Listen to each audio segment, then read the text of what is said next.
9% des voix. C'est François Hollande qui arrive en tête, mais Marine Le Pen a réalisé un très gros score. René Elkaïm, Frédéric Madier.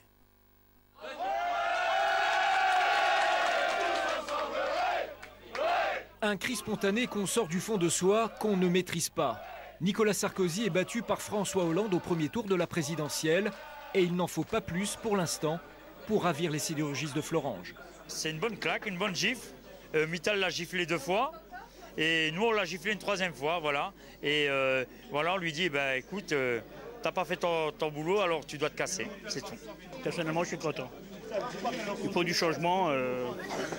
On en a voulu il y a 5 ans, ça s'est pas fait. Maintenant, il faut vraiment du changement.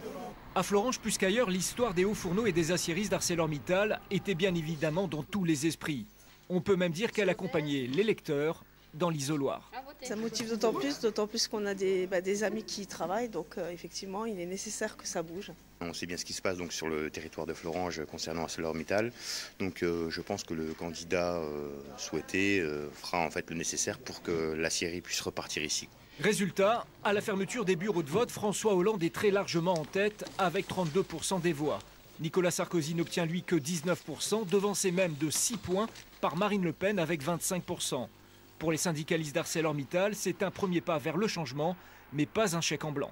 C'est le résultat de la politique. Donc celle qui a été menée aujourd'hui, on la regrette. Celle qui risque d'être menée, celle de gauche qui risque d'être menée, on lui souhaite bonne chance. Si dans 5 ans on n'a rien du tout, il disparaîtra comme Sarko.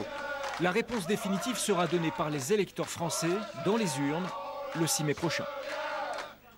Et en duplex depuis Paris, on retrouve Aurélie Filippetti, la députée PS de Moselle, membre de l'équipe de campagne de François Hollande. Bonjour. Alors on vient de le voir, Nicolas